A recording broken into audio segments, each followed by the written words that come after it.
You're not alone. If you need someone to talk to today, please contact Crisis Services Canada by either calling them at 1-833-456-4566 all hours of the day, or you can text them at 45645 at 4 p.m. to 12 a.m. Eastern Time. Remember, you're not alone, and Crisis Services Canada is here to help.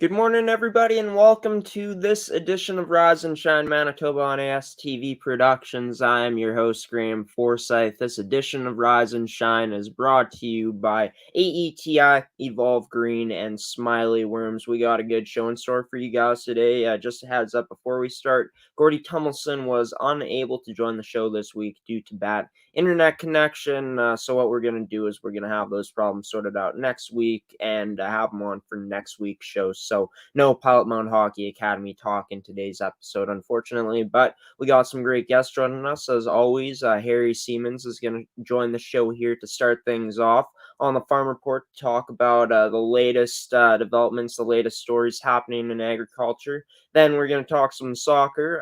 Interim Executive Director of the Winnipeg Youth Soccer Association, Scott Dixon, is going to come on the show and talk about the biggest things that are happening with the WYSA right now. And I'll also be joined by two football players, Luke Thalman and Everett Reid of the VMC Trojans varsity football team, who recently won the Anavets Cup, the highest division of high school football you could play at in that championship bowl. They ended up winning that over the Grand Park Pirates. And of course, to finish things off, we will finish off with an edition of Graham's opinion for this week. Going to talk some NHL as well as some NFL as well. So to start things off, Harry Siemens will be joining the Farm Report after this intro. It's time to Rise and Shine Manitoba. It's Manitoba Show, Rise and Shine Manitoba, here on ASTV Productions on November 24th, 2021.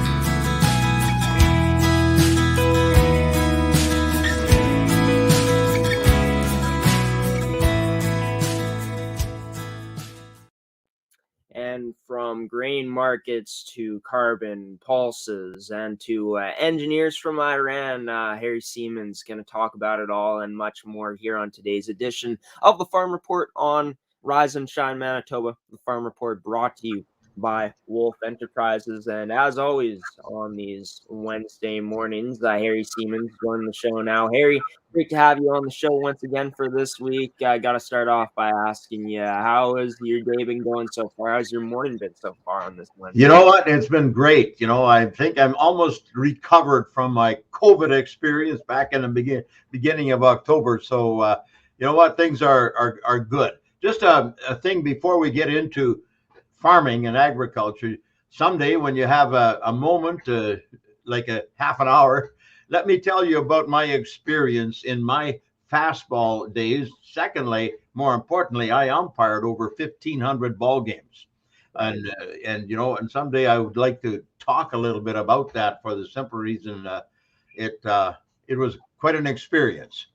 But I'm doing good. You know what? I'm alive and awake and I'm ready to rock and roll. And we've got the Farm Report.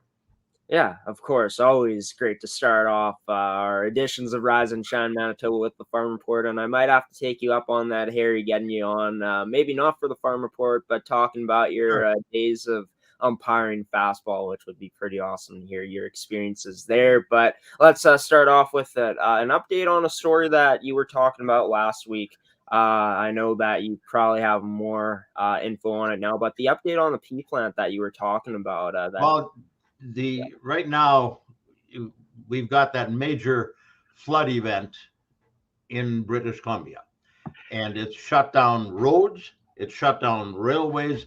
There is, for now, only air traffic between here and British Columbia, Vancouver, BC.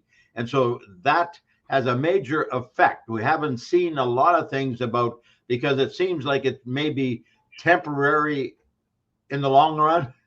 It's quite a situation. The pictures I've seen and the videos, with the Coquihalla Highway that I drove just a year and a half ago, and drove it many times, it's gone in places. It's gone.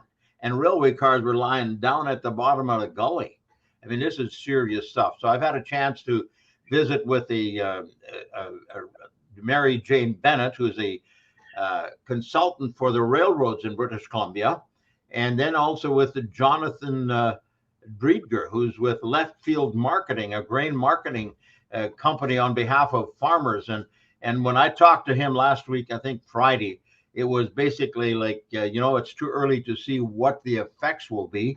Since then, CP Rail has come on and said that they're hopefully going to have a track movable or where they can travel on it, travelable at the, but who knows? At this point, we haven't seen anything. We haven't seen any activity. So it's really, you can't get stuff out of Vancouver and you can't get stuff into Vancouver. And a majority of Western Canadian farm commodities, they move out of the coast. right. And that's a big challenge. So right now, basically what we're looking at is crop that's moved there before the flood. That's going to be available to the exporters or export markets. The crop that's on the prairies right now, we're going to have to just wait and see. And so, and that's a challenge that we're going to see. It's affected the market. Anytime we have a disruption in the entire situation like that, it affects markets and it becomes, it becomes unpredictable. And so that's what we're facing right now.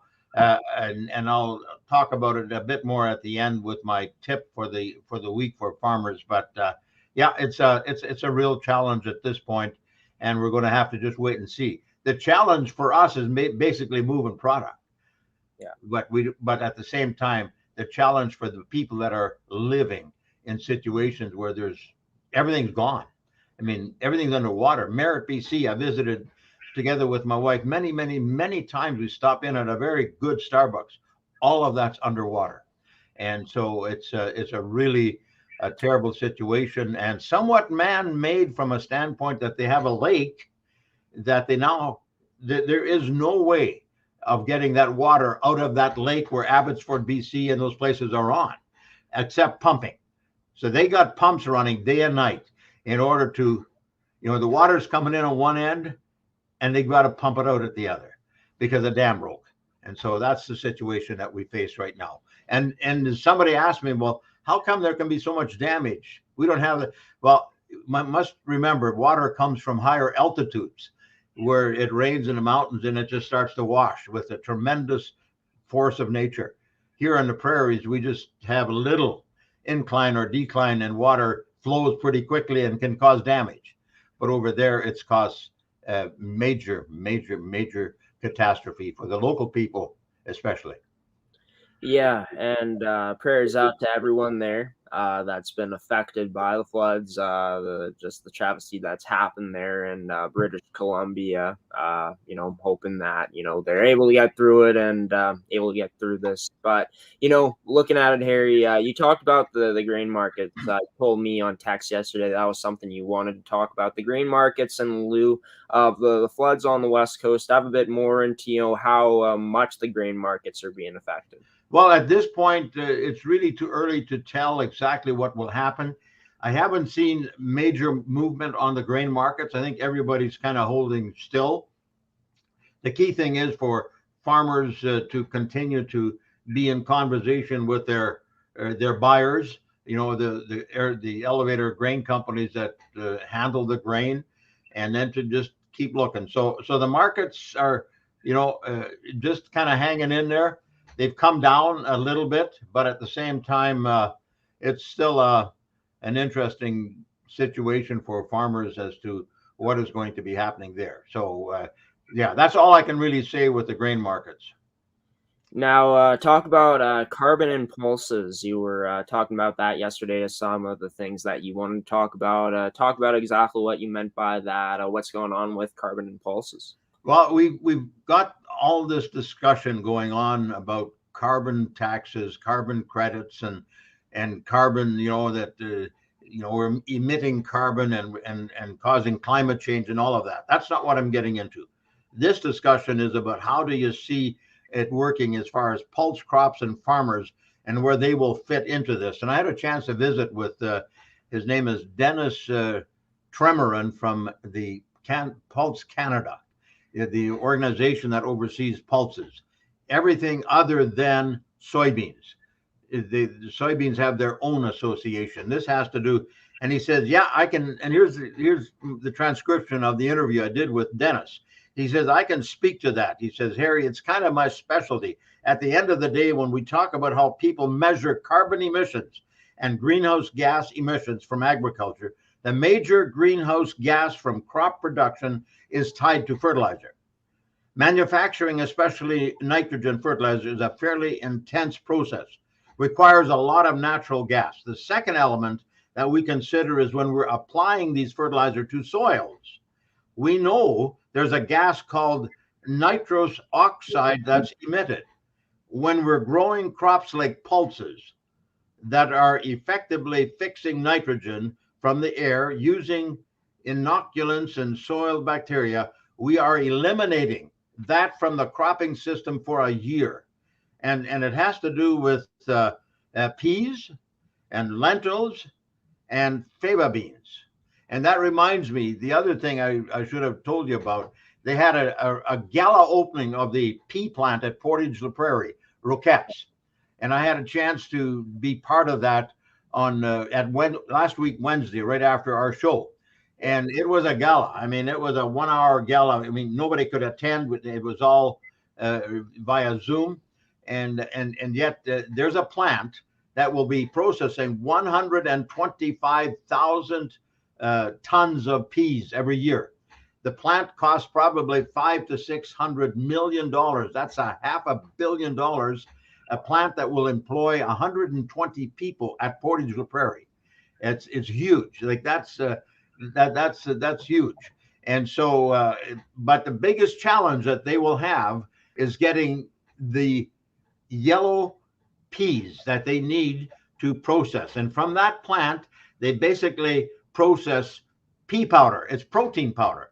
A lot of bodybuilders and all kinds of stuff. It's even used for some plastics and so forth. But it's a food plant, and Roquettes is a company out of France. And they started doing these kinds of things, and I think it's 90 years old. There's still a grandpa involved in the Roquette family. And they came to Manitoba. And this is going to be their head processing plant in North America.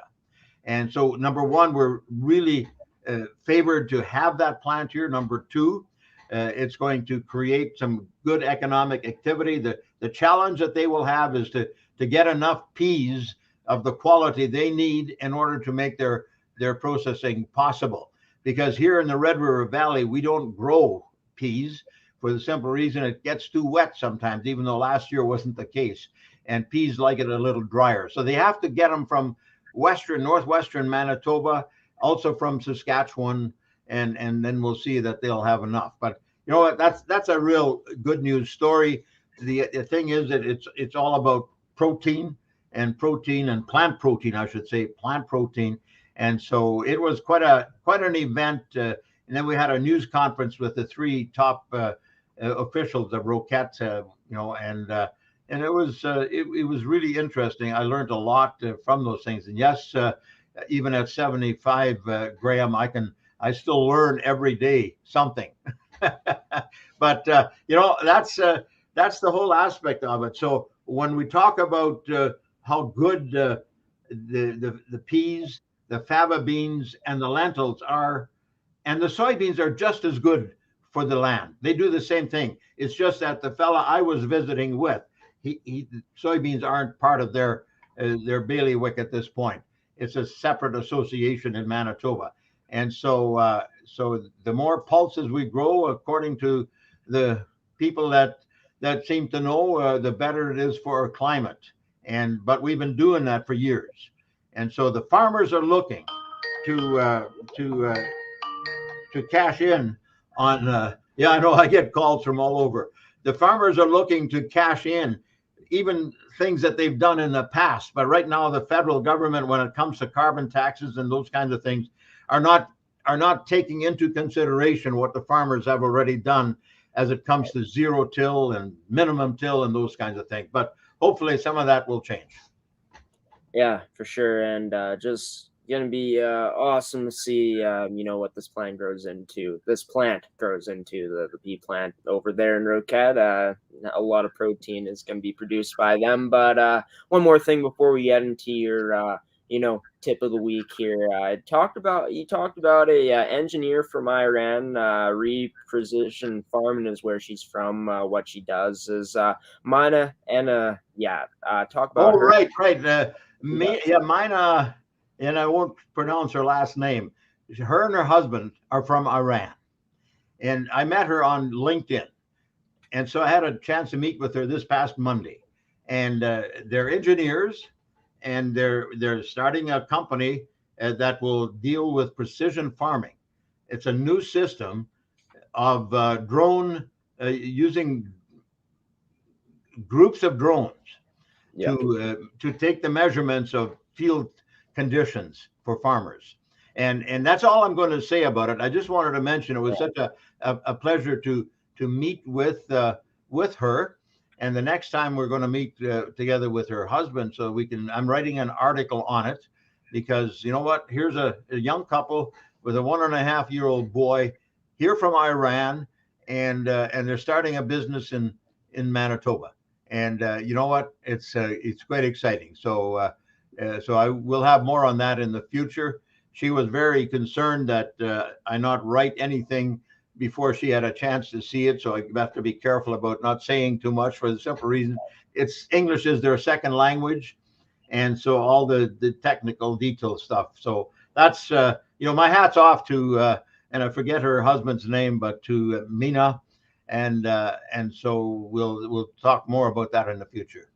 Yeah, gonna be exciting. Welcome Mina and her husband and her child as well to the great province here in Manitoba. Gonna be awesome to hear what updates you have on that story when you do finally finish your article on it. But talking about one last thing here, Harry, your farming tip of the week for farmers here on Siemens Says.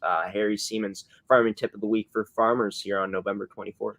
Well, this has to do with what we talked about at the beginning, that farmers check and check and check with their buyers as to what is actually happening as far as markets are concerned, and traffic of those grains that they grow to Vancouver, because that's the port. I mean, I toured that port back in 2019, and they had just expanded it. It's huge. But when you can't get the product in or out, it's a problem. Yeah. And so we're going to have to wait and see what exactly will happen. So farmers, check with your grain company to make sure you know what's going on.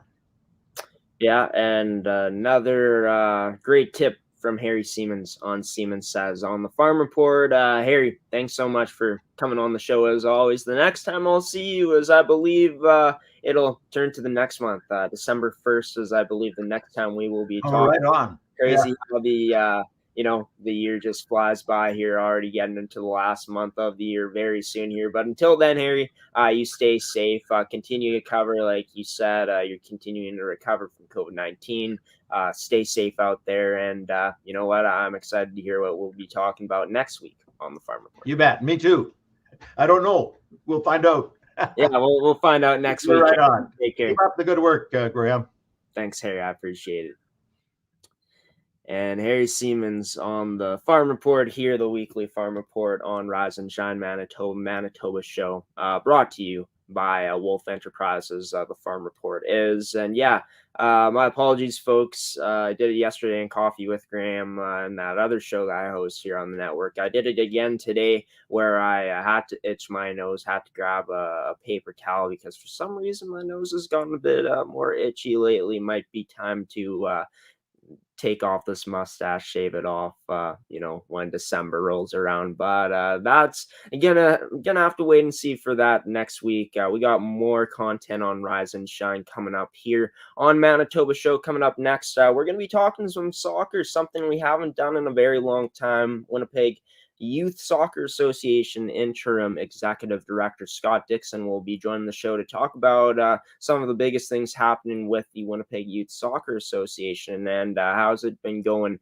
with them since the last time that we talked a very long time ago. You're watching Manitoba Show, Rise and Shine Manitoba here on ASTV Productions. Stick around for more after this commercial break.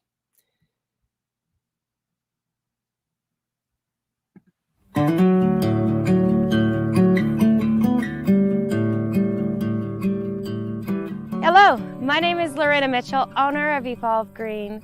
And here at Evolve Green, we take the environment very seriously. We have a 10 kilowatt solar system that offsets our main facility by 75%, as well as maintaining natural prairie on our grounds. Our mission, creating renewables that work for you. I started Evolve Green in 2008 with a passion for the environment and wanting to change my corner of the world. And that remains the same today. Through design, consult, and installation, we provide renewable energy systems and storage integration. Here at Evolve Green, we help Canadians rethink power and storage to help fortify our children's future. To learn more, visit evolvegreen.ca.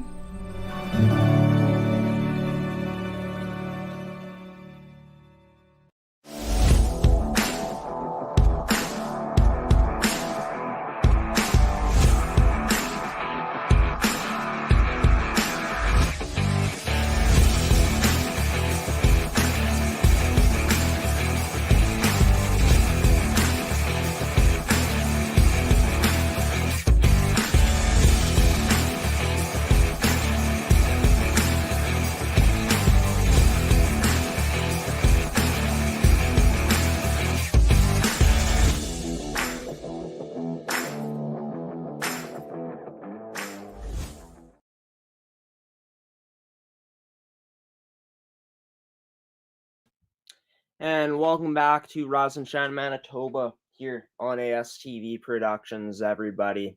Joining me first on the show, of course, who joined me first was Harry Siemens on the Farm Report to talk about some of the biggest things happening in the agriculture industry right now, the biggest stories going around. And yeah, once again, to everyone that's affected in the BC area because of the floods, prayers go out to you guys, hoping everyone there is safe, hoping, everyone can get through it. It's a tough situation right now, but you know what? Just gotta have hope, keep your head high. And, I can't speak for that situation because I don't live in BC, but I just can't imagine what people are going through there right now with all the damage that's been done to properties and stuff like that. But yeah, welcome back to the show, everybody. Rise and Shine Manitoba continues here on this November 24th, 2021 date here on Wednesday morning. And we're going to dive into some soccer talk now. And what better way to talk about soccer here in Manitoba than talking to Winnipeg Youth Soccer Association Interim Executive Director Scott Dixon. Scott, how are you on this Wednesday morning? It's been a while, man. It has been a while, Graeme. Yeah, I'm doing very well, thank you. How are you doing? I'm doing good. Doing very good. Nice to be in the warm house, with how cold it's getting here in Manitoba. And, that leads to the first thing. Indoor soccer season seems like it's going very well so far. I'm pretty sure, let's see here, the rest of the schedule for the 2021-2022 season got released. Talk about that, just the schedule that's been released for the rest of the indoor season. Yeah, for sure. So we're fortunate that we're able to have an indoor season. We weren't able to have an indoor season last year because of the pandemic.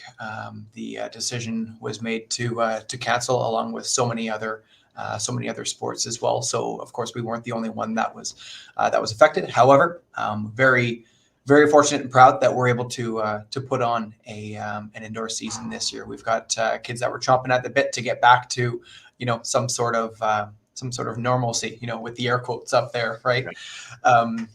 We had an outdoor season this last year as well, which after a 16-month layoff. Players, coaches, spectators, teams, clubs alike, they were all able to, overcome the challenges, and we had a very successful outdoor season. And now going into this indoor as well.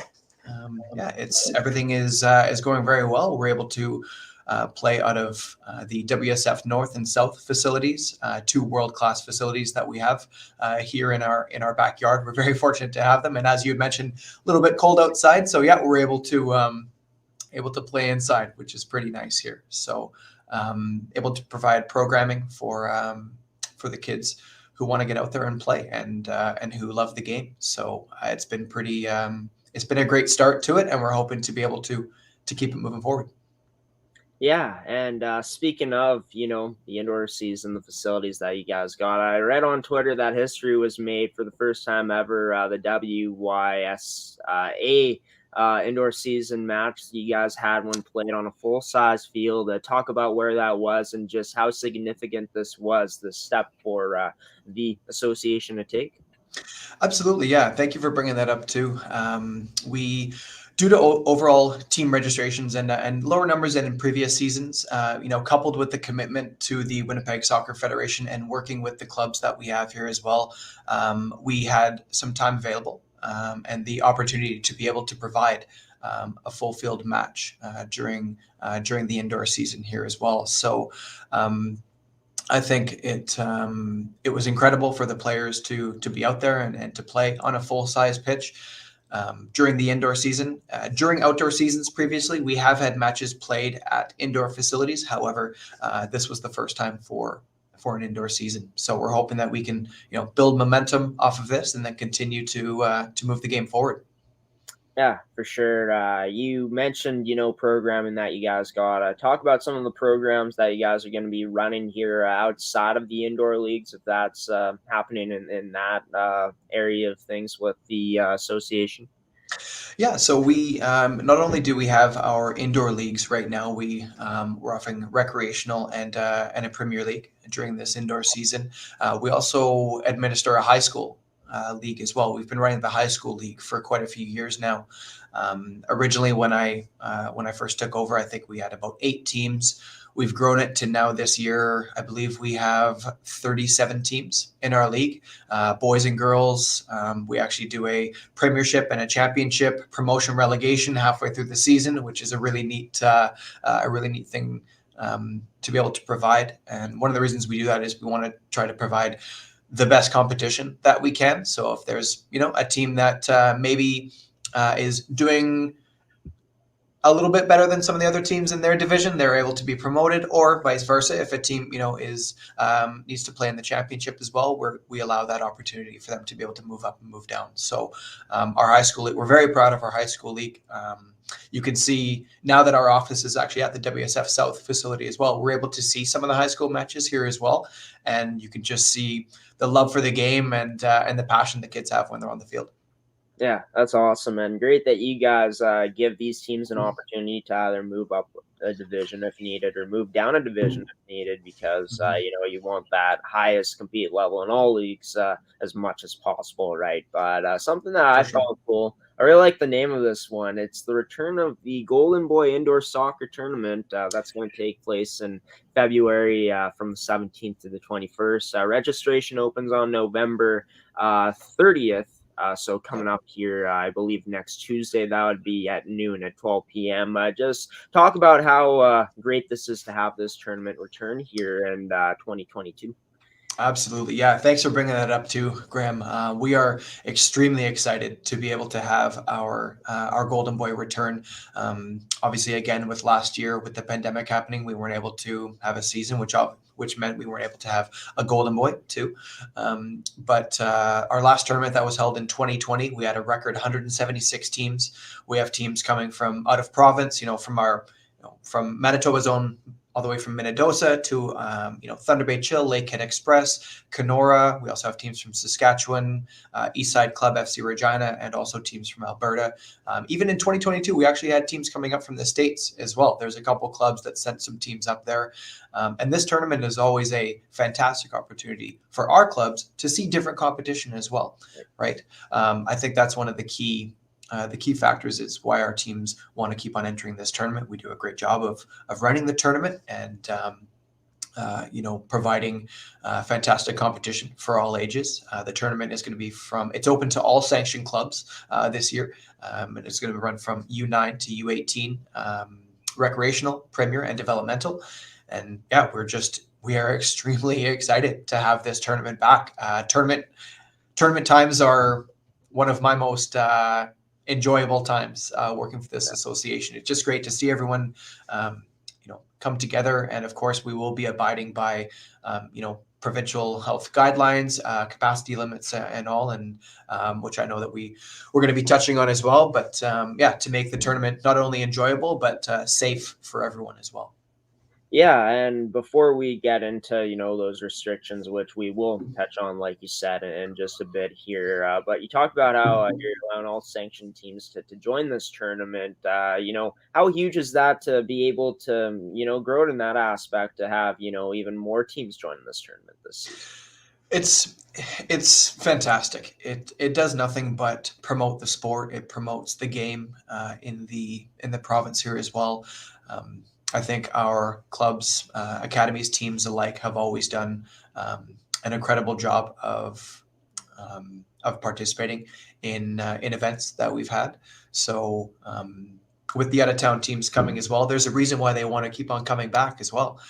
They enjoy playing against the teams that we have in our league, and they also they really love the tournament and the atmosphere and the experience that we're able to provide as well. So yeah.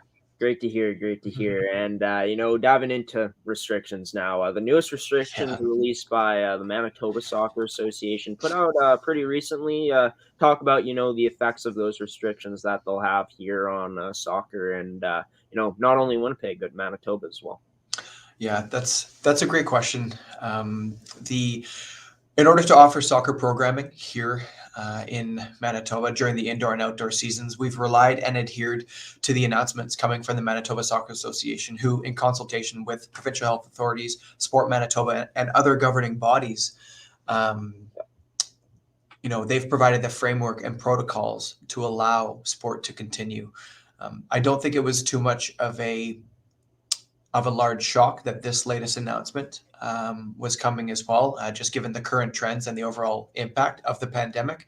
So our association is going to be working with our PSO, the Manitoba Soccer Association, and with the clubs and with the facilities as well, in order to provide the correct and proper protocols to allow soccer to continue. So we have an obligation to provide soccer programming. So when the provincial government imposes restrictions such as these, the soccer community has shown time and time again that they will do what it takes to get the kids on the field. And in saying that too, I would just like to say a massive thank you to all of our clubs, players, coaches, parents, referees, administrators, and spectators alike of the beautiful game for doing everything they possibly can for this indoor and last outdoor to allow the kids to play. It's been a tremendous task and challenge, but the soccer community has stood up and they showed that we're, resilient and wanted to get kids on the field, and that's what we've done, which I couldn't be more thankful for. So,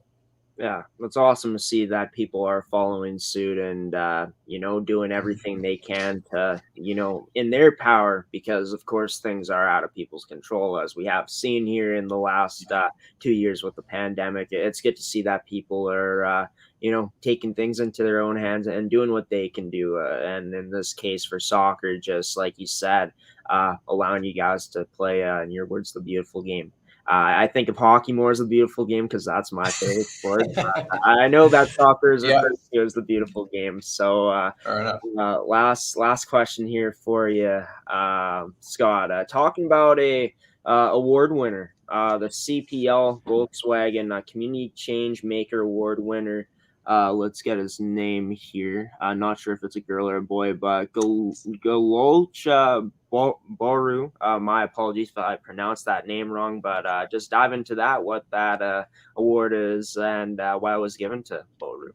Absolutely, yeah. So the Canadian. Thank you for bringing this up too. I'm really excited to be able to talk about one of our coaches here. Galocha has been a coach in our league for many years, an extremely dedicated coach with IRCOM, which is the Immigrant and Refugee Community Organization of Manitoba.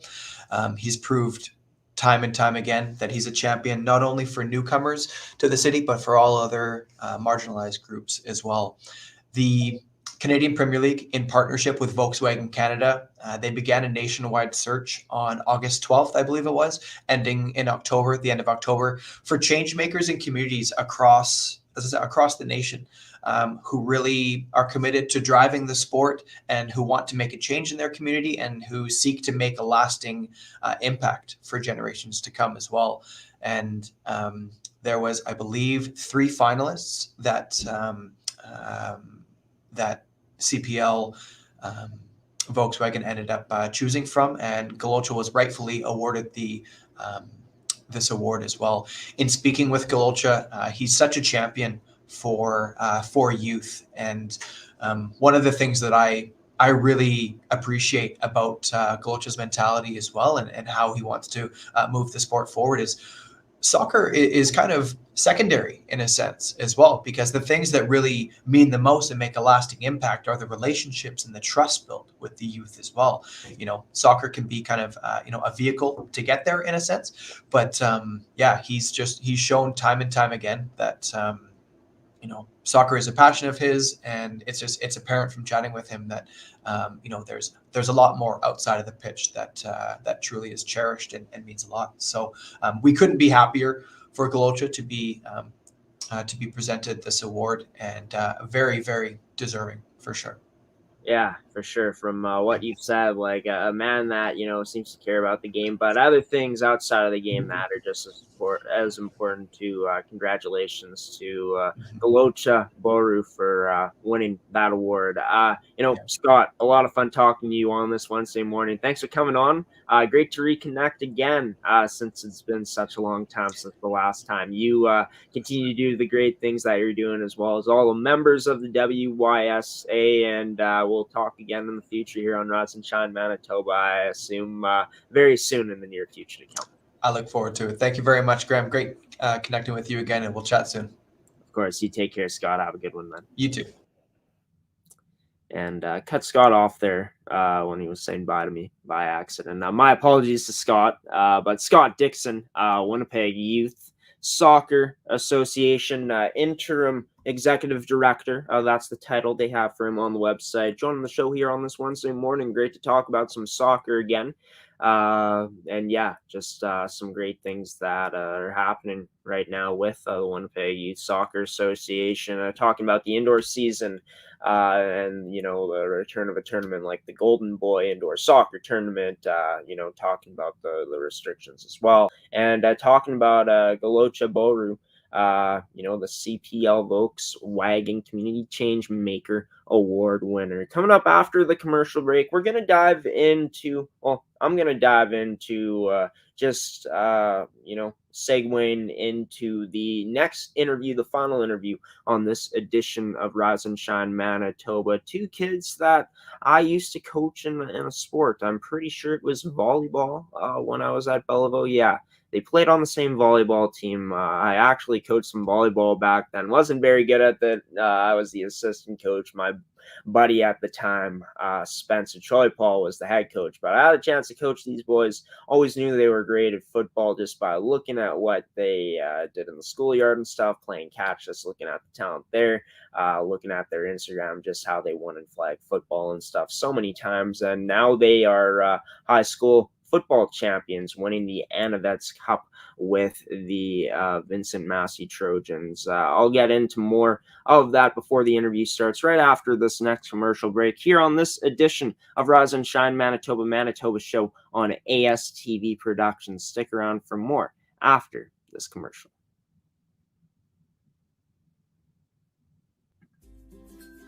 Earthsaver. We at Smiley Worms would like to introduce you to our original vermicompost idea. If you're here looking at this, you probably know vermicompost is the best natural soil amendment man or nature has created. The big idea was the Earthsaver. Everything in this bag was kept out of landfills and pre-composted and fed to our worms. Canadians send an average of 720 kilograms per person of organic waste to the landfill each year. We found this alarming. Many Canadians realize it's a problem, but do not have a solution. Most people do not compost. You can be a part of the solution. Buy a bag of Earthsaver to feed your healthy soil. We can only guarantee this. We kept it out of the landfill, your worms ate it, and your plants will love it. These would be great for your home, garden project, or even a fundraiser. Still not convinced?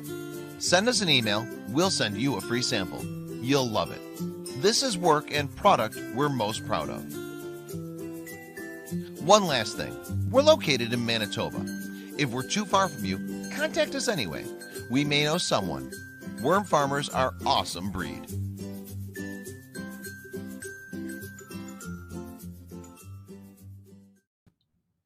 Welcome back to Rise and Shine Manitoba here on ASTV Productions, everybody. Manitoba show brought to you by Evolve Green, Smiley Worms, and AETI. You guys have already seen commercials from Evolve Green and Smiley Worms already today. If you're interested in, Evolve Green or Smiley Worms, go to their website, contact them if you want to get some of their great products, some of their great work that they do, especially for Smiley Worms. Pretty cool what they do as being worm farmers. But yeah, welcome back to the show, everybody. Just finished talking, having a great conversation with Scott Dixon, the Winnipeg Youth Soccer Association interim executive director. And now we're going to dive into some American football, some tackle football instead of football, which could be used to, talk about soccer, soccer being the word that we use here in Canada to describe it, but they call football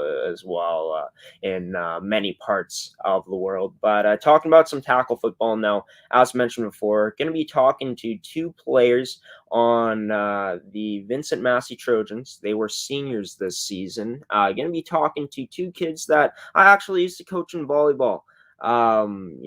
Luke Thalman, number 2, starting quarterback for the Vincent Massey Trojans, and number 84, one of their starting receivers in Everett Reid. Both of these players went to school together at Belleville, ended up transferring to Vincent Massey to play football in grade 10 and played one season of JV. Had last season, their first year that was supposed to be a varsity for them, cut off, not even happening due to COVID. And this season, in a shortened season, they were able to go 4-1, finishing second place in the Division 1 division in the Winnipeg High School Football League. They ended up getting to the championship game and beat the team that was the only team that beat them in their second game of the season, 11-7 back then, in the Grant Park Pirates. And Grant Park was coming into that game as the number 1 team in the whole Division 1 division in the Winnipeg High School Football League. And they were the only team that beat Vincent Massey. Vincent Massey finished the season in a shortened season with a 4-1 record, but Vincent Massey got the last laugh laugh in the championship game last week, winning 25-2 to claim the third varsity championship, first since 2018 in school history. I had a chance to ask both Luke and Everett in this interview just about, what it was like transferring over to Vincent Massey to play football, what it was like this season playing in the shortened season, the championship game as well, playing in front of the crowd they played in front of, having that game pushed back a week due to the snow, how big of a factor that played into things, just their performance in the game and their season as a whole, their journey through the regular season and some other stuff as well. So please stay tuned. Get ready for this next interview, this final interview on today's edition of Rise and Shine Manitoba with starting quarterback number 2 of the Vincent Massey Trojans Championship squad, Luke Thalman, as well as his buddy and receiver number 84, Everett Reid, coming up now here on Manitoba Show, Rise and Shine Manitoba here on ASTV. QB number 2 and Everett Reid number 84, a receiver for Vincent Massey. Starting off with this, it's been just over a week since you guys claimed the Anavets Bowl championship for that varsity Trojans team. Just after a week and a bit, how does it feel to be crowned champions, boys? It's still feeling good. We're still riding the high a little bit, right? But yeah, no, it felt great then. It's still feeling good now. So yeah. It's great to hear. Great to hear. Just looking at it, this game ended up being postponed due to snow. You guys played in front of a packed house a week later. Just what was that like playing for a championship with all that was on the line and in front of that crowd? It was amazing. When you had that many fans come out, like your family, friends, people you've met like years ago, they're still coming out, old coaches, stuff like that. It's nice to see that they still support you out there, and it makes you want to play harder, I guess. And it was great. And for yourself, Luke, what was that like getting to, start in front of that many people and up to that point, the biggest game that you ever started? Yeah, for sure. It was awesome, especially I missed my JV season. I broke my arm and then missed grade 11 year, right? So then this year we put it all on the line. We got one shot and we made the best of it. So it was good. How much did this season mean for you? Just everything you went through in your JV season, breaking your arm, and then, of course, both of you guys missing COVID. But for you, Luke, to, start on this championship squad, for you guys to come out with the championship with all that you've been through, how special was it this season, particularly in that regard with all that you've been through? It meant everything to us. And especially after COVID, our coach was talking to us about on the trophy too, it'll say COVID in 2020. And then right after that, it'll say Vincent Massey Trojans too, right? So that'll for sure stick out to most people when they look at it. So we're happy to get the win after the year off. So yeah, no doubt about it. And it's not like you guys weren't busy during that year off. You guys had a chance to play for that flag football team at Vincent Massey. Also, getting into the weight room anytime you guys could together. Just talk about the preparation for this season, hungry to come out to get this team to where they were at, be a part of that to help win a championship with this team. I think it was great for our team personally because we had a lot of new players this year. It wasn't exactly everybody coming back. We lost players from JV. We got a lot of players from just guys we never played with because they didn't get a year because of COVID to play JV. So it was a whole different group of guys playing. But when we got to play flag together, we got to start bonding as a team a little bit before even tackle started, right? And we got to sort of mesh a little bit as a team, get on the same page for the whole season. And the flag really helped out with that. And the workouts, Coach McKay put on great workouts for us whenever he could. Doing everything to get us ready for the season, and it paid off in the end. Yeah, and paid off with a championship, the third in school history at that varsity level, first since 2018.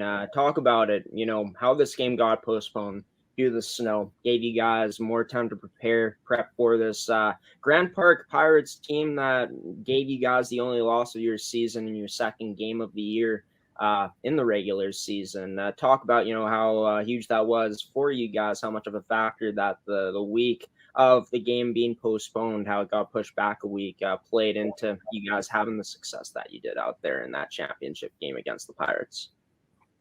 Yeah, for sure. It was nice to not have to play on a full snow field, right? So they got a chance to shovel it off too. But yeah, in football preparation's everything too. So even those extra 2 days or so to prepare for the team that we were going up against, we knew what kind of team they were, and a really great team, solid team. So the 2 extra days of preparation really helped us, and I think just all the fine tuning and stuff like that, just getting the offense ready, it was great. And let's dive into that regular season now for you guys. You guys ended up finishing second in the regular season with a 4-1 record, 127 points for, 50 points against. Pretty dominant in all aspects, just looking at it. But just that game against Grand Park was the only game you lost. Second game of the season in the regular season. Just talk about how you guys were able to get the upper hand on this team this time around in the biggest game of your guys' high school football career. I think what really was different after that first Grand Park game was we saw what they were. They were sort of the standard. Everybody was talking about them being the best team, right? And we came out, we saw that we could play with them in the first game. We still lost by 3 points, but after that, I think as a team, we sort of said, hey, like we can do this. Like we're a team also. Like we can go out there and win it all also.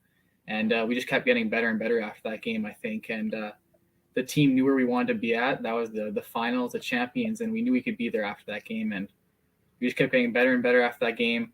And for our finals game, that was the best we could be. We played nearly a perfect game that game, and that's what the coach had talked about all week. We had to play a perfect game, be perfect in every aspect of the leading up to the game, all day at school, be perfect at school, be perfect in the meetings, be perfect in work, and it paid off in the game because our team just got closer and closer in the locker room, and it just worked better on the field for all of us after that game. Yeah, and you guys have talked about your coaching staff so much, how they're always preaching the preparation, right? Just talk about, how huge of a part they played into your guys' success to, not only give you guys the plays out there, the game plan to go out and execute, but just getting you guys prepared to be ready week in and week out when you guys played.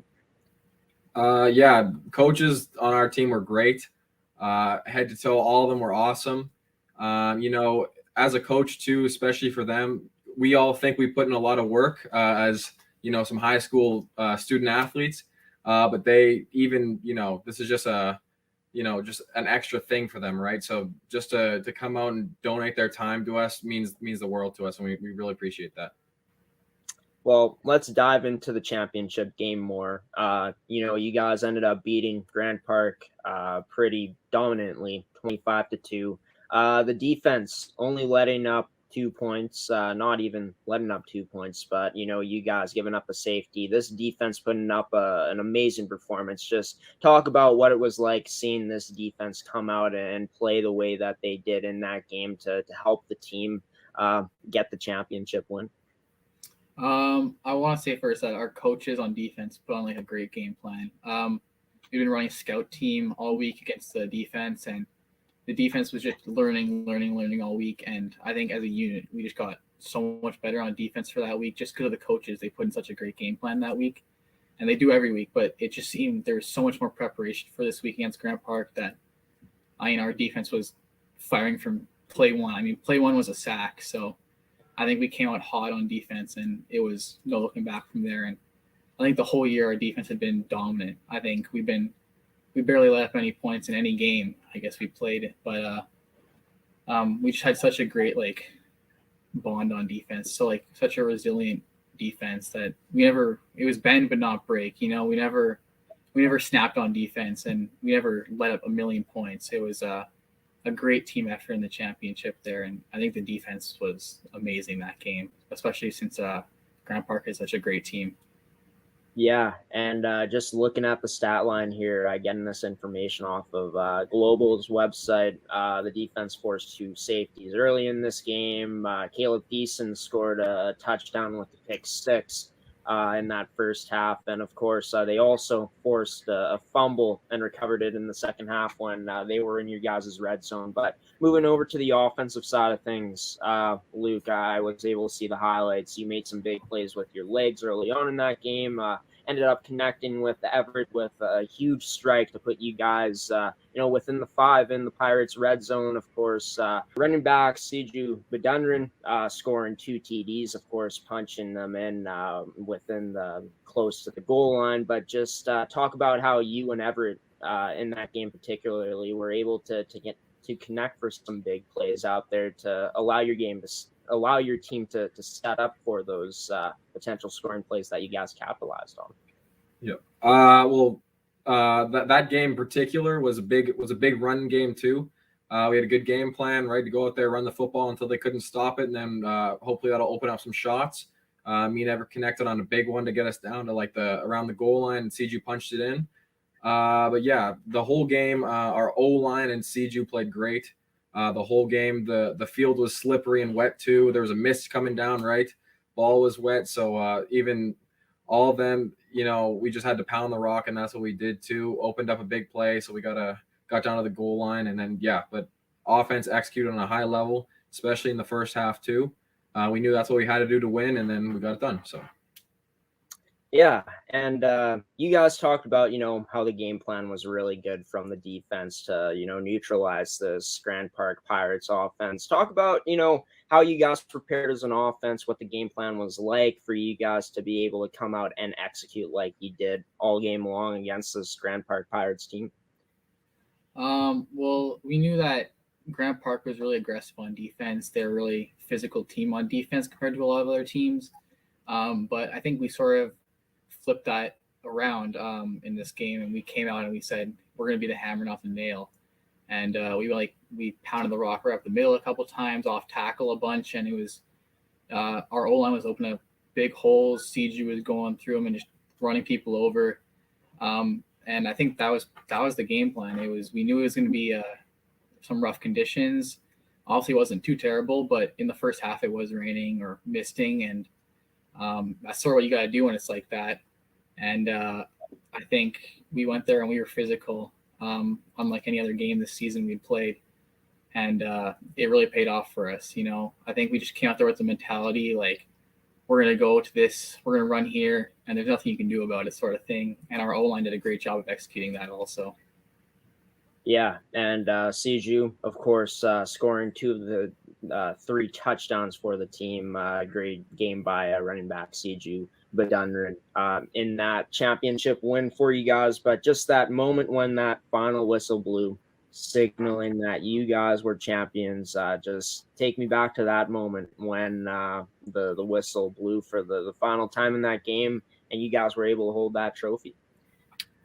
It felt great because that's what we've been looking forward to, and we've been working towards the whole season, and to finally go out there and just have that moment with all your friends, with all these guys you went out to war with every week. It was great, and it felt like all the work we put in all season paid off. So yeah, it was awesome.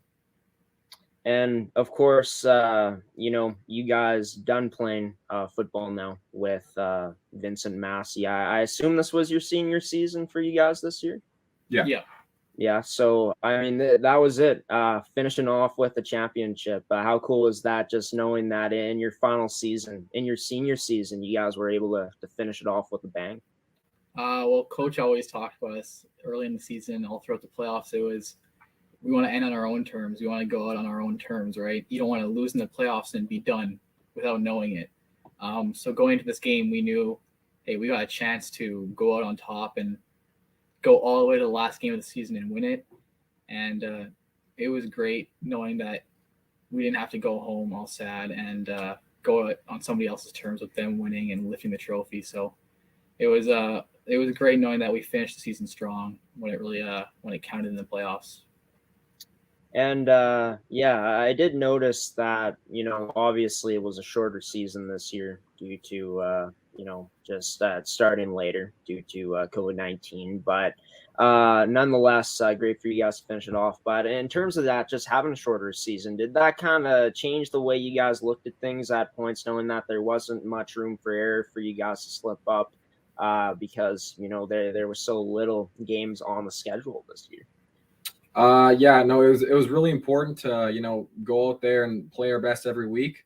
Our team started behind because we had a bunch of guys in grade 11 too, even grade 12 who've never played, right? As with everyone else in the league too. And we started even a little later than that, right? So these were a bunch of people's first seasons playing football. So everyone was behind, but then that's why, after week 2, after that loss, I think we flipped the switch and we realized, okay, we got to switch something around if we want to make the playoffs and make a good run at this, because 1-1 and only 2 games left, right? So there wasn't a lot of room for error after that. So we knew we had to flip a switch and then start playing our best football. Yeah, no doubt about it. And you guys definitely did that. Not losing again after that loss early on in the year, that 11-7 loss to Grand Park, the Pirates. And of course, you guys finishing it off against them with a convincing dominant 25-2 win in the championship game. Obviously you guys have been playing football pretty much your whole lives, right? I know that I went to the same school with you guys at one point. You guys were always throwing the ball around in the yard, making some nice plays. You guys love football, and now that you guys are done playing high school football, is it gonna stop there? Or are you guys hoping to continue to play at that university level? I think we're both looking forward to playing or hoping to get an opportunity to play at the next level. We both love the sport so much, and I don't really want to end here. I'd love to do the next level and just continue with the sport as long as I can, because we're referencing coaches a lot, but they got a lot of wisdom to tell. So, but coaches always say football is a game you can't play forever. Unlike a lot of sports, it's such a toll on your body that you got to take advantage of when you can play. So, if I can play as long as I can, I'm going to do that. So, yeah. And for you, Luke, I assume it's the same thing. Yeah, pretty much. The same thing, right? You only got to find number of times you can play football before your body starts giving out, like Everett was saying. So yeah, we're excited we're hoping to, keep playing. Well, university should definitely be on notice after what you guys were able to do this season. And of course, finishing off with a championship at winning that Anavets Bowl championship over an undefeated team in the Grand Park Pirates. Congratulations, you two, once again on a great finish to a great season. And best of luck wherever football takes you next. Thanks for coming on Rise and Shine Manitoba and talking about the championship game as well as the season and the journey to get into that championship. Thank you for having us on. Yeah, thank you very much. We appreciate it. Of course, you guys take care. Stay safe too. You too. You too.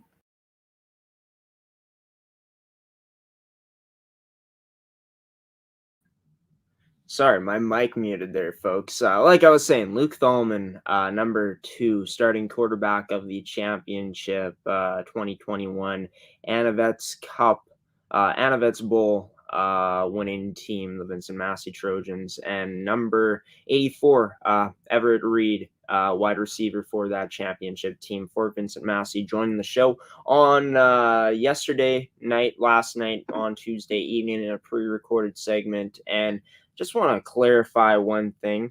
I was saying Anavets in that interview. It is Anavets. The Anavets Bowl is the championship that they won. So my apologies for getting that wrong, folks.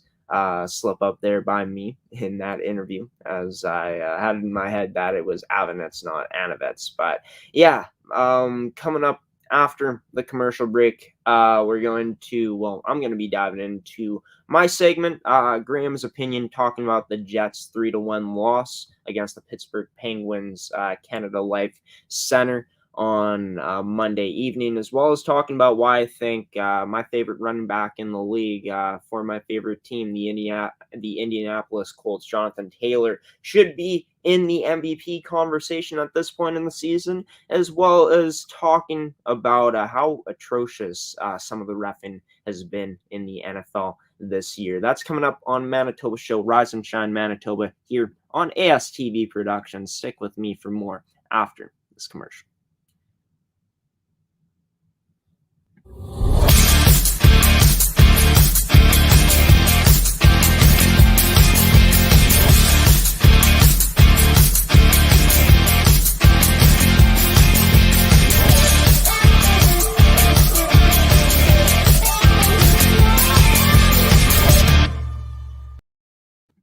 Welcome back to Rise and Shine Manitoba on ASTV Productions Manitoba show here, brought to you by Evolve Green, AETI, and Smiley Worms. You just saw that commercial from AETI, one of our proud sponsors here on the network. And yeah, had some great conversations in today's edition of Rise and Shine Manitoba. Most recently, yesterday, I did a pre-recorded interview with Luke Thalman and Everett Reid. Luke wearing number 2. He was the starting quarterback of the VMC Trojans high school football team, and Everett Reid, number 84, a starting receiver for the Trojans, both of them being key players in just their championship success this season.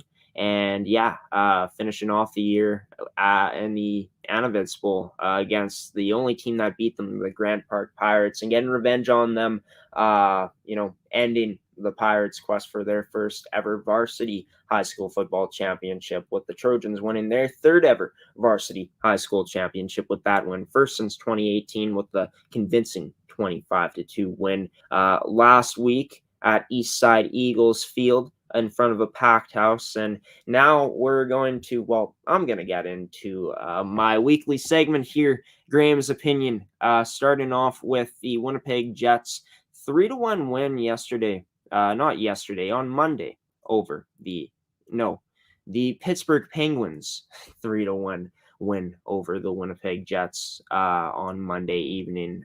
Jets were at home for that game. Of course, like mentioned, a 3-1 win for Pittsburgh, not for the Jets, but for Pittsburgh.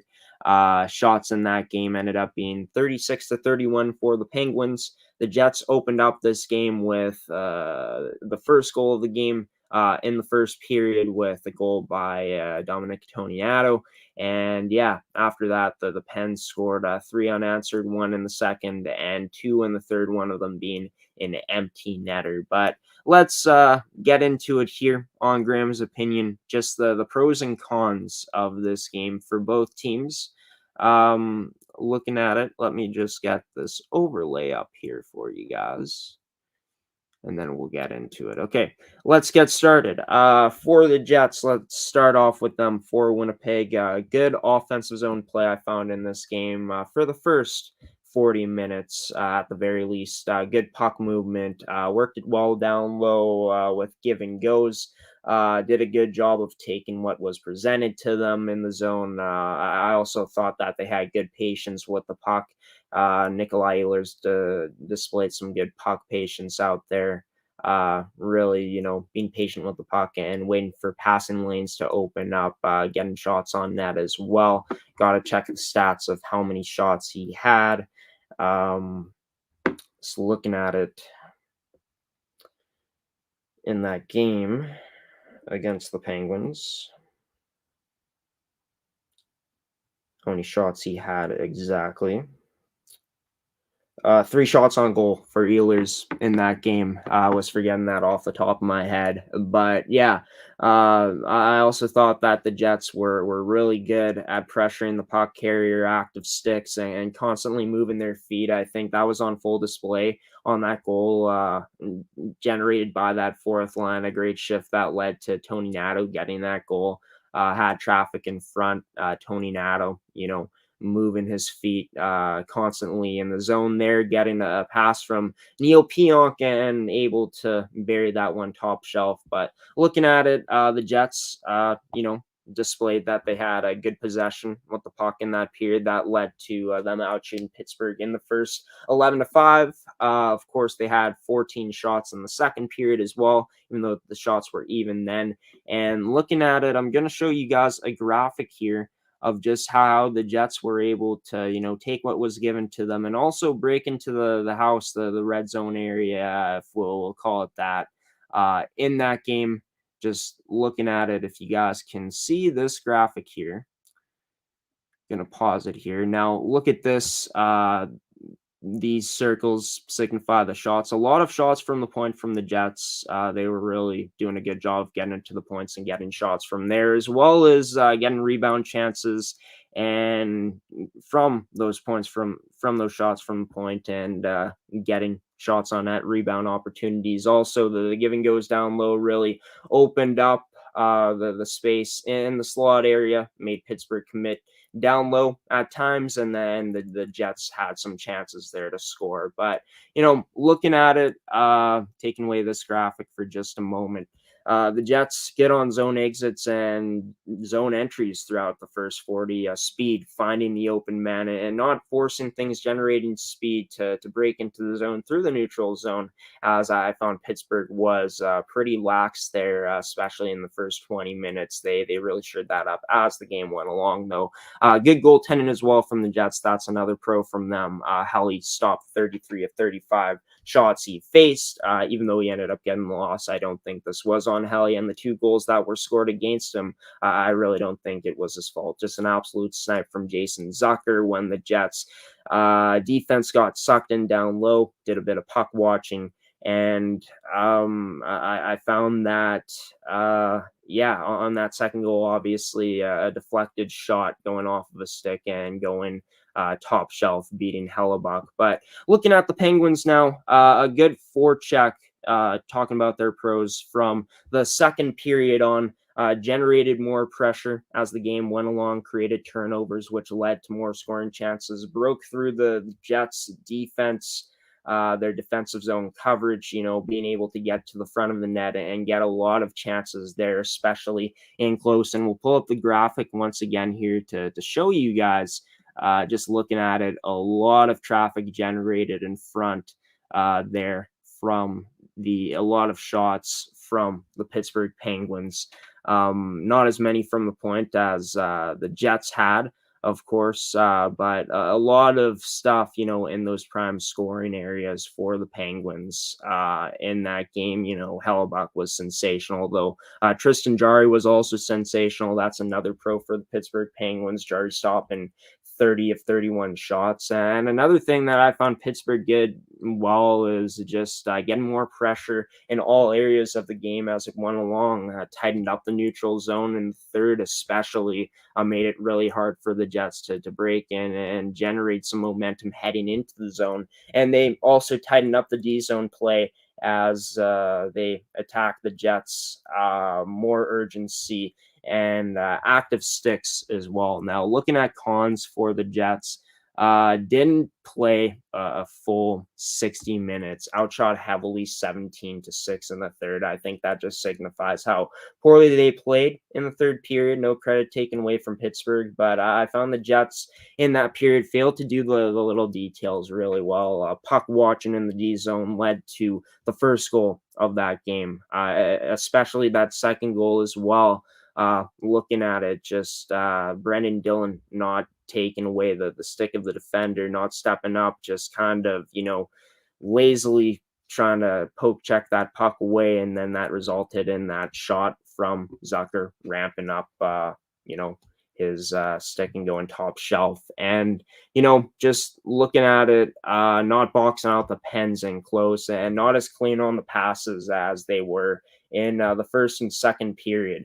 Looking at that shot chart once again, you can really see here, even though Pittsburgh was doing a really good job of getting inside, there was a lot of times where the Jets weren't boxing out, were letting the puck get by them, letting passes get by them, and that created a lot of chances for the Penguins in front. The Jets, something I feel like they're going to need to clean up heading forward if they're going to want to have some success here as the season goes along. Now, looking at it, the Pens, for them, the cons, they started slow in this game. I really think that was the only thing that they fell short of in this game, was their slow start in that first period. Of course, they were trailing in shots at one point in that period, 11-2.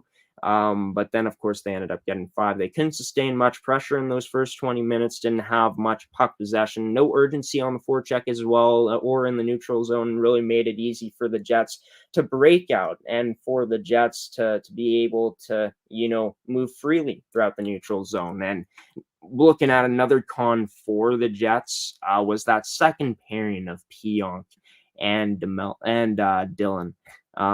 Looking at it for Winnipeg, you could just see it here. This is a graphic that's put out by Hockey Stat Cards on Twitter. If you guys want to check it out, be sure to do that. But you guys can see it here. Just looking at it, you can see the defense, that signifies that that's a dark blue color here. Neil Pionk and Brendan Dillon had the most in that area. And yeah, it was just a game. They were sloppy in their own zone, and that's not something really that I've seen much from this deep pairing all season long. Just not a great game for them. Of course, on that second goal that was scored against them, Neil Pionk kind of hovering in no man's land, not really taking man, as well as Brendan Dillon, like I mentioned before, not being aggressive there. But, overall, looking at it, the power play now, the Jets not able to enter the zone with much efficiency on that first one, but really moved it around nicely and generated some good shots on that second man advantage they had. For the Pens, I thought that they were moving around the puck, not too bad, but they were a bit sporadic with their passing. The Jets actually did a better job on the penalty kill than I've seen all season. Just really, being aggressive, but it didn't come back to bite them this time around. Getting good active sticks in the lane and disrupting things. But overall in this game, folks, the Winnipeg Jets throughout those first 40 minutes, I felt like looked like the better team, especially in those first 20 minutes. But as this game went along, just that con of not playing a full 60 minutes, letting up, and Pittsburgh up in their forecheck, up in their pressure, really hurt the Jets in the end. Winnipeg now is on a 3-game losing streak, and they are 9-5-4 in the Central. They have a game coming up tonight against the Columbus Blue Jackets on the road, and that is the start of a 3-game road trip. They'll be in Minnesota on Friday to take on the Wild at 2:30 p.m. on Black Friday, and then on Saturday night they'll be back in Canada on the road against the Calgary Flames. The next game I will be breaking down for the Jets will be that game against the Arizona Coyotes, which is happening on Monday. And then after that, the Jets have a break until the 3rd of November on Friday. The Jets are now 3rd in the Central Division. The Penguins, with that win, they are on a 3-game win streak now.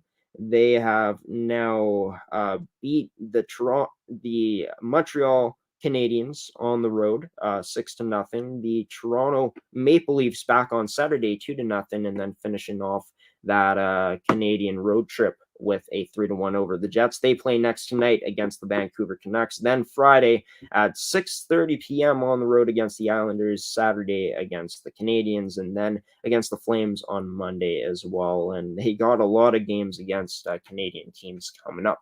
So yeah, that's going to do it for the Jets breakdown today. I'll have more trends that I'll talk about trends that I'm seeing with the team more next week, as well as standouts and no-shows. So yeah, that's going to do it for the Jets. Recap from that 3-1 loss they had against the Penguins on Monday night at the Canada Life Center. Let's dive into some football now. Why my favorite running back in the league, and honestly, probably my favorite player right now. He's grown on me so much, and I'm sure a lot of Colts fans agree with this since I am a Colts fan. I'm very excited to talk about this. Why Jonathan Taylor, number 28, should be in the MVP conversation. You look at it as numbers, right? 193 rushing attempts, second most in the league, but he's done very well in those carries. He's averaging 5.8 yards per carry, which is almost 6 yards per carry, which is insane, third in the entire NFL. He's leading the NFL in rushing yards right now with 1,122 and leading the league in rushing touchdowns as well with 13 TDs. He's had 6 100-yard games this season, 30 runs of over 10 plus yards, which is absolutely unbelievable, getting a lot of first downs for this team. And third on the team in receiving yards as well. He's played a big factor in the receiving game. The Colts love to use their backs in the receiving game, but 322 receiving yards, tied second in receptions on the team with 32 and 2 TDs as well. His biggest receiving game coming against the Baltimore Ravens early on in the season with 3 catches for 116 yards. And he's coming off a very historical performance against the Buffalo Bills with 5 touchdowns, 4 on the ground, 1 in the air, against one of the best defenses in the league still. And coming into that game, which has only been done 4 other times before him with a player getting 5 TDs in a game. Buffalo moving to the 9th ranked defense against the run after week 11. But looking at it, why I think this guy, Jonathan Taylor, should be considered in the MVP conversation. The Colts offense has relied so heavily on him, and he's delivered week in and week out since they've been giving him the rock. More since that game in Tennessee when the Colts are at home against Tennessee. I'm trying to remember right now if it was at home or not. Looking at it here. Let's see. Yes, the game was at home against Tennessee. He only got the rock 16 times in that game, but since then, for JT, Jonathan Taylor, he has gotten the ball on the ground significantly more. 19 rushes against the New York Jets, who, granted, they aren't a great team, but 19 rushes for 172 yards compared to the 16 rushes he had for 70 yards, even though he only got 3 less carries in that game. He still went off, but then the workload increased against the Jacksonville Jaguars. 21 rushes, 116 yards. He had a TD. He had 2 TDs on the ground and only 1 fumble against the Jets. And then, of course, against Buffalo, give him the rock 32 times.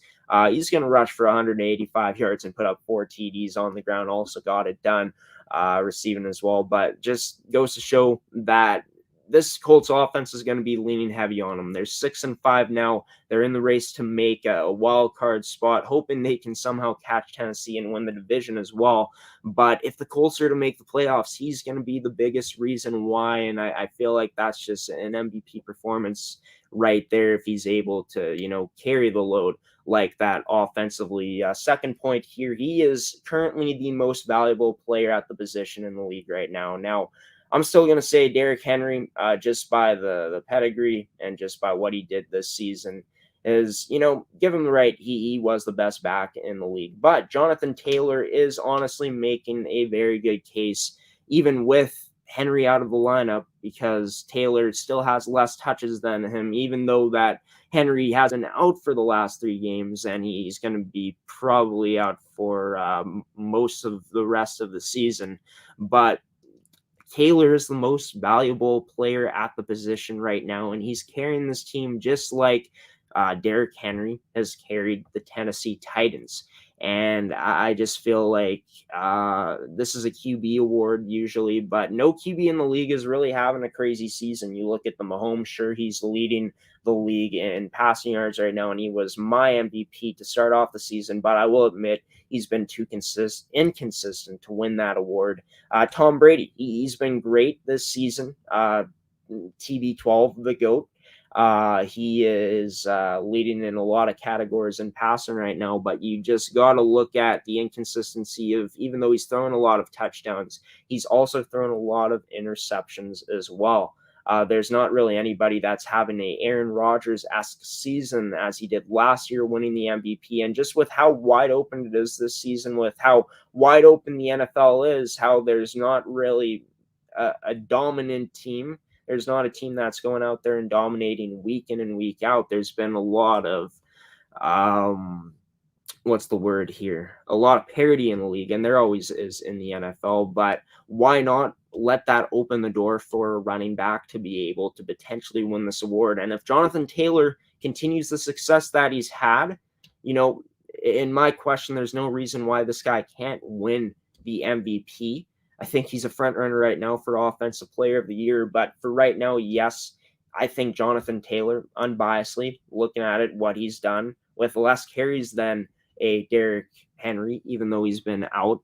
I feel like Jonathan Taylor has deserved to be in that conversation as not only being one of the best backs in the NFL, I think he is the best running back in the league at this point, but also one of the best players in the NFL this season as well. And I think it's just got to change the narrative this season that a running back, a player at the skill position, can have a chance to win the MVP rather than them always going to a QB, just because there hasn't been really a QB this season, even though there's been a lot of really good ones that have, really solidified themselves in the MVP race. I think that's a big reason too, is just none of these QBs really taking the reins and being able to solidify themselves as that MVP front runner, because there is so much parity in the league this season with a lot of top teams getting upset week in and week out. I think that opens the door for Taylor, him being the most valuable player, not only on the Colts offense, but the Colts in general right now,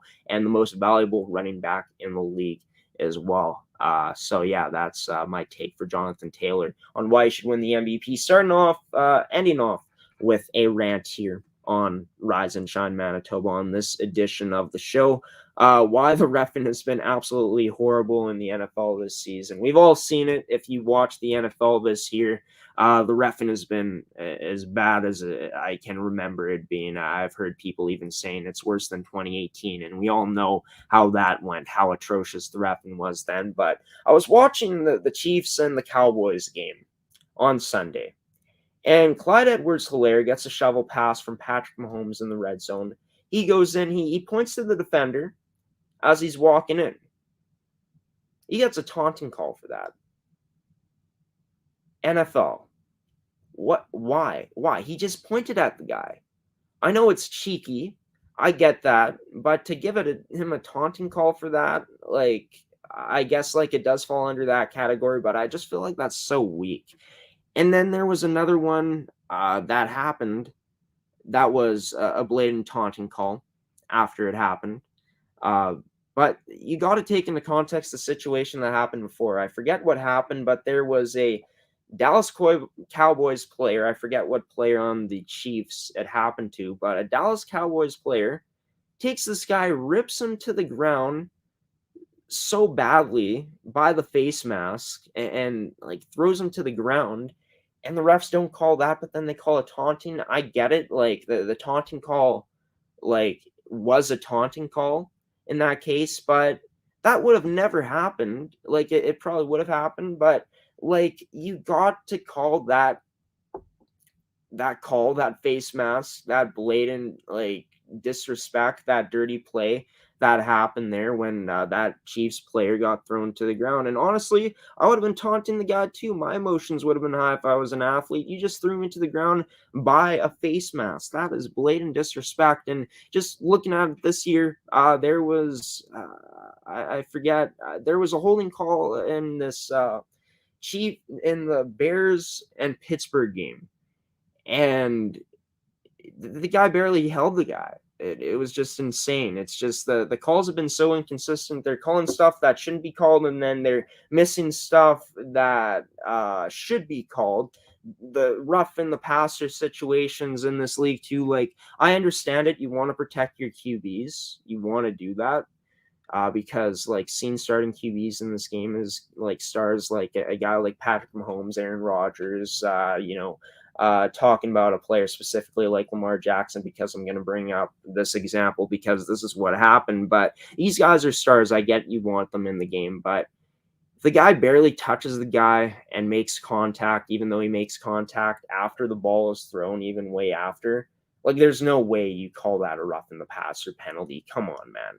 It's just unbelievable how bad the refs are this season. And the craziest one I thought was against the Chicago Bears when this ref hip checked the guy and threw the flag after. It blew my mind.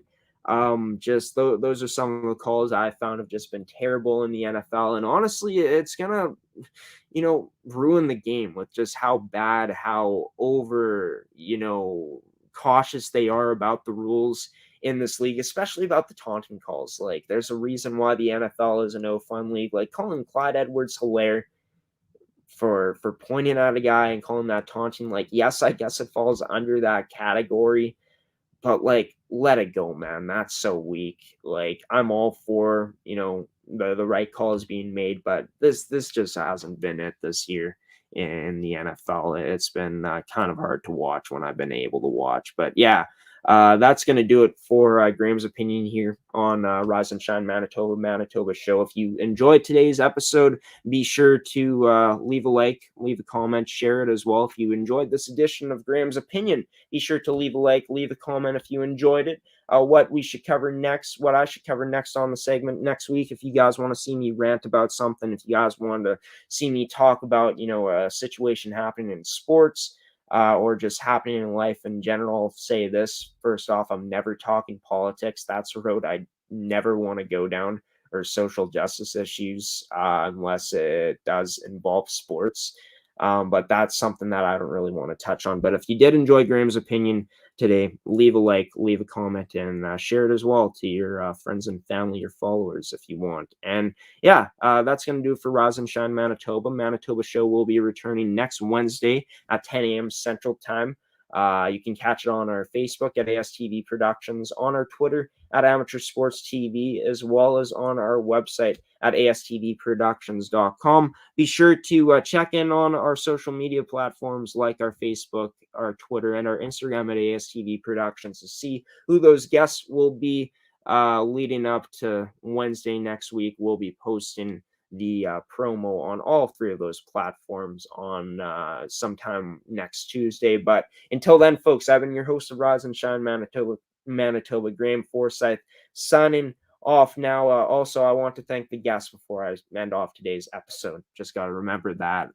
Harry Siemens, Scott Dixon, as well as Luke Thalman and Everett Reid for coming on the show. Special thanks to you, the viewer, for tuning in as well. And also a special thank you to our sponsors in AETI Evolve Green and Smiley Worms for sponsoring another edition of the show. So, like I was saying before, folks, Graeme Forsyth, host of Rise and Shine Manitoba, signing off now. Until next Wednesday, folks, have a wonderful rest of your Wednesday this week. Have a wonderful rest of your week. Only 2 more days after today in the week. After you get through it, you get to chillax, spend some time with your family, maybe some friends, maybe go out, have a bite to eat, whatever you guys want to do to relax. Maybe watch some great sports as well. Watch some football on Sunday. Watch some college ball on Saturday. CFL playoffs, I believe, are starting up this weekend coming up. So that's going to be a lot of fun. But have a wonderful weekend. Enjoy it, folks. Stay safe and bundle up, because it is getting very cold here in the province of Manitoba and Winnipeg especially. And until next Wednesday, folks, on Rise and Shine Manitoba show. I'll see you then. Peace out, everybody.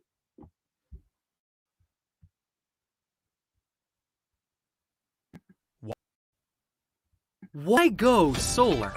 Solar is better than ever.